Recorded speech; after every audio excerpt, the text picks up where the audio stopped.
entertain. Okay. Go right down the middle of the road. Kevin, you're a host of Shark Tank. Wouldn't people say the same thing about you? You're a show of a host of an entertainment show. Have you ever heard me shill for a politician? Yeah. Kevin O'Leary went on Abby Phillip's CNN panel with Anna Navarro and Dr. Cornel West to weigh in on Jimmy Kimmel's suspension and his comeback to ABC. Let's take a look at a few moments from that discussion. Let's get right to what America's talking about. A whole new world for the kingdom. Disney announcing that Jimmy Kimmel will return to the air tomorrow night after days of backlash over his suspension. The company has been facing heavy criticism after pulling him off the air over what Disney calls ill-timed Charlie Kirk comments. But after the Trump administration threatened to punish ABC unless they did something. Today, 400 celebrities signed a letter comparing it to McCarthyism, and some Americans said they canceled their Disney Plus subscriptions. Now, we're told that Kimmel will be addressing the firestorm tomorrow. But Sinclair, one of the big owners of subsidiaries, say it'll preempt the show from the stations that it owns. Joining us in our fifth seat is Bill Carter, the former New York Times media reporter and author of The War for Late Night. So, Bill, what do you think is behind Disney bringing him back? Well, I think Disney was pushed into the corner here. They had to make a decision. They were either going to capitulate or they're going to fight. I think they decided, given all the other circumstances, they had already conceded on the Stephanopoulos issue. They had conceded to Trump and paid off a settlement to him. And here they were. They had to either decide whether they're going to keep this star that they did like, they do back, or they're going to capitulate and give in. And I think they had no choice. I don't think Disney had a choice. This was clearly an abuse of power, and they could not give in. Otherwise, it would continue, and they could just had to stand up for it. Not just because of who they are as a company, but sort of as the principle of it. I really don't think someone like Bob Iger, who has taken his reputation very seriously, the head of Disney, by the way, was going to concede that he ought to now basically say, all right, I'll agree and I'll take away a star who I don't think did anything that seriously wrong. Backlash to the backlash to the backlash. I mean, I think at the end of the day, one of the big original sins of this whole saga is the Trump administration deciding to make it clear to the whole world that they wanted to be involved. I almost imagine if they had not done that, this would have ended completely differently. Kimmel and Disney would have dealt with this behind closed doors. Maybe he would have been suspended for a few days. They would have dealt with the affiliates and we would be moving on. But Disney was forced to respond to the assumption many people have, which is that this was an attempt of the government to chill speech, which I think, for a lot of Americans, they don't like that. I've been doing television for a lot of years. The only thing that matters long-term, ratings. Tomorrow night, who's ever writing that monologue for him, he's going to get his best score in decades. Probably. Everybody in America is going to be tuning in. They're going to score huge ratings, and that's what matters on TV. Secondly, to consider, I go back to an interview with Johnny Carson, I think it was in the early 80s, when he said, I don't get into politics because why would I want to piss off 50% of my audience? And I think all comedians should think about that. They're entertainers, and they want to entertain people who had a long day. They want to be lifted up, hear something funny. They don't want to be dragged down in the toilet of politics. Michael Jordan said, I want to sell sneakers to Republicans too. I mean, what is this stuff? Entertainers entertain. Why get into this whole thing of partisan politics? I think that's the lesson of this Kimmel thing. I think he'll do very well tomorrow night. Long term, ratings will matter for him, like everybody else.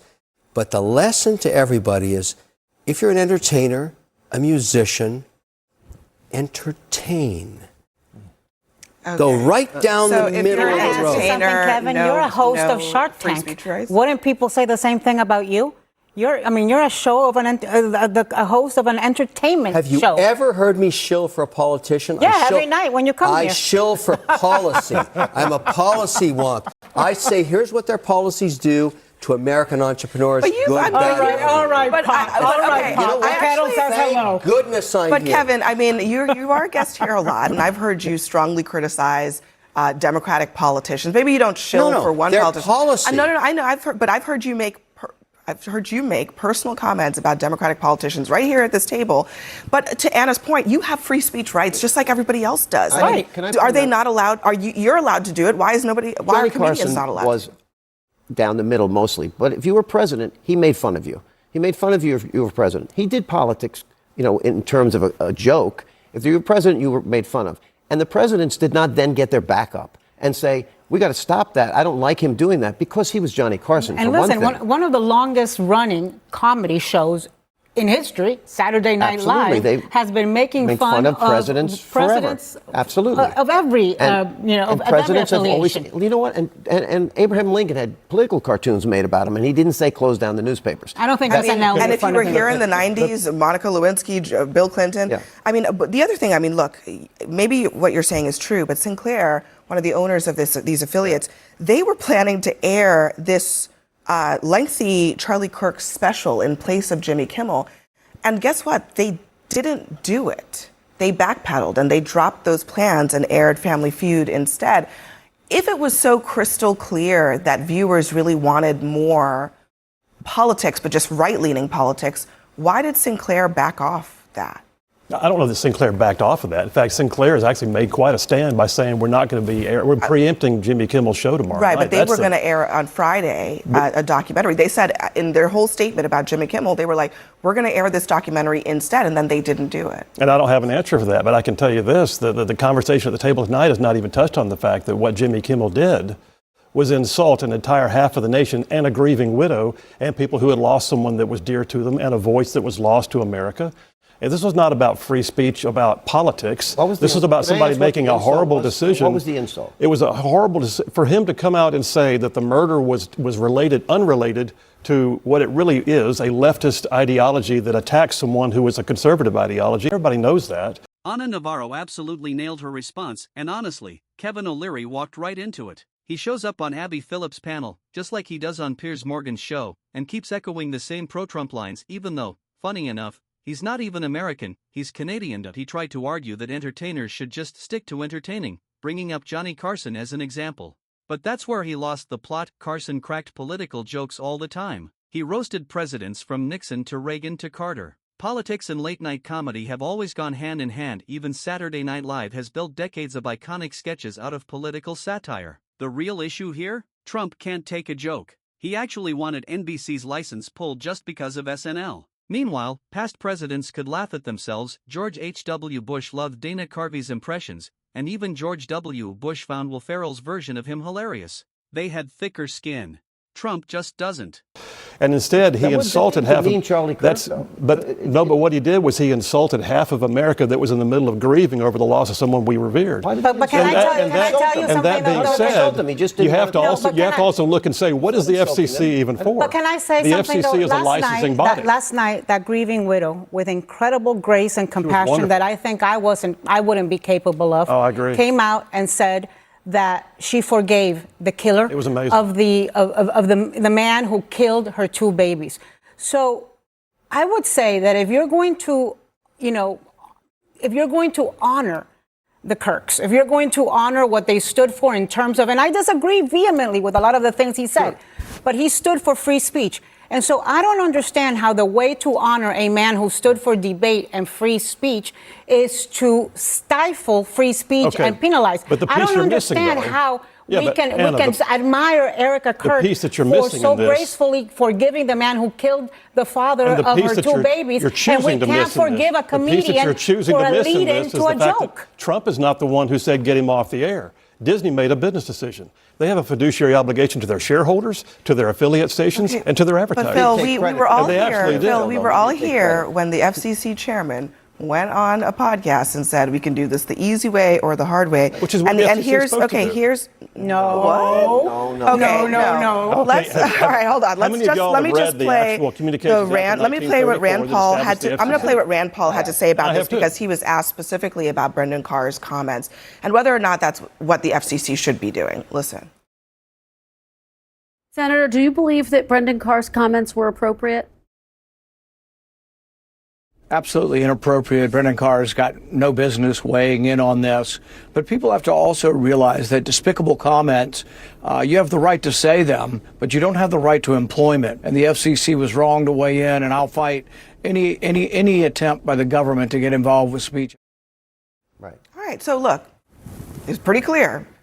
The FCC doesn't have a role in saying, oh, Jimmy Kimmel, I don't like what you said. We're going to threaten your broadcast license. And sure, ABC has a right to suspend their host, even to fire him. But by putting himself in the middle of that, which he did intentionally, that changed the game in this conversation. And I really do think it probably changed the game for Disney in terms of how they wanted this to end, in terms of how quickly they needed this to end and bring Jimmy Kimmel back. No, I think that if we were to start with, again, the moment of forgiveness of Sister Erica, where we had a moment of interruption in a polarized society and really a spiritually decayed culture.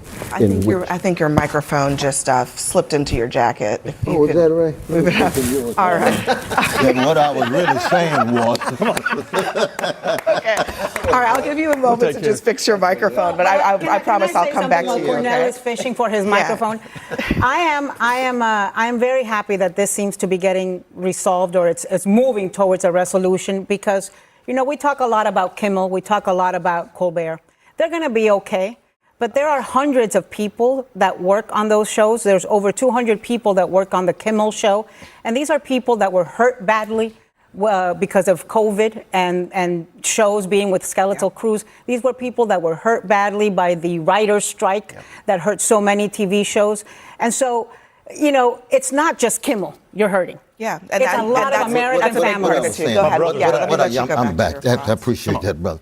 No, that when you have a moment of interruption, given the love of money tied to greed, bottom line, revenues and eyeballs, and the hatred escalating, deep distrust on both teams, Republicans and Democrats, how do you sustain that kind of moment of interruption? Because forgiveness is a form of love. John Coltrane's birthday tomorrow, love supreme. How do you sustain those moments to push back the forces of hatred, push back the forces of greed, push back the forces of distrust? And the only way you do it is by more examples in which people are able to say, I mean, Jimmy Kimmel, for me, you know, I don't spend a lot of time on the brother. I don't think he's the most talented brother either. Now, that's one of the few times I might agree with Brother Trump. He's not the most talented brother. And even that slot itself doesn't have too many people of color. So, I mean, they do what they want to do. But I will defend his right to speak. Just like I defend this brother's right to be wrong or right, because that's a libertarian issue. It's a libertarian issue. And I think it's an American issue, Cornell. Well, it's a human issue. It is the First Amendment to the Constitution. The First Amendment that was made to the Constitution was about freedom of the press and freedom of speech. So we've dealt with the slavery. I know, but we have dealt with the legalities of it. Absolutely, but it's human. I want to keep it at the deeper human. I don't want flag waving. I want love, justice at the center of it. Listen, I to your point, right? There's a lot of legalities of it. I think it's super important to talk about what should the role of the government be versus what should the role of a private company be. But then there's Jimmy Kimmel, the comedian, the human being. What should he do? What does he owe the country in this moment when he does come back? Well, I think he's going to come out and say something conciliatory. He's not going to apologize in a formal way, and he's certainly not going to give at the insistence of the Sinclair people to give a donation. I think that's kind of over the top. And he's a very strong-minded guy, Jimmy. I know him well, and he's a very good guy. He offered a very heartfelt comment to the family before any of this happened, by the way. So I expect him to be very strong, because he didn't bend here. This is an interesting thing. I think he would have been on the air already if he just came on and abjectly apologized. I don't think he's going to do that. I think he's going to try to clarify this and say, and I think he thinks that he didn't say anything that was the sickest conduct possible, which is the way the FCC guy said it. I think he was, by the way, he didn't know about the actual case, the prosecution's case on Monday night. So he was making a comment irrespective of that. So, and he's not the kind of person who would ever attack or demean a person after this kind of tragedy. So I think that's misrepresenting him. I understand people are hurt about it. I understand that. But I would not expect Jimmy Kimmel to be, prostrate with apology. That's not his style. All right, well, we'll all be watching tomorrow night. I want him to entertain. So Kevin O'Leary's back at it again with his entertainers should just entertain argument. But come on, comedy has always been political. You can make people laugh and still make a point. Either Kevin genuinely doesn't understand that, or he's pretending not to. And then there's Phil, the talk show guy, who chimes in saying Jimmy Kimmel was somehow insulting half the country. That's just not true. Most late-night viewers are older TV audiences, and before all this drama, a lot of them probably had no clue who Charlie Kirk even was. But thanks to MAGA types and Kevin O'Leary jumping in, they've now made him out to be some kind of victim. This whole outrage just feels completely fake, like another made-up culture war. None of these people really care about free speech, they only defend it when it benefits their side. Kevin can talk politics all he wants on Shark Tank or news shows, but the second Jimmy Kimmel cracks a political joke, suddenly it's stay in your lane.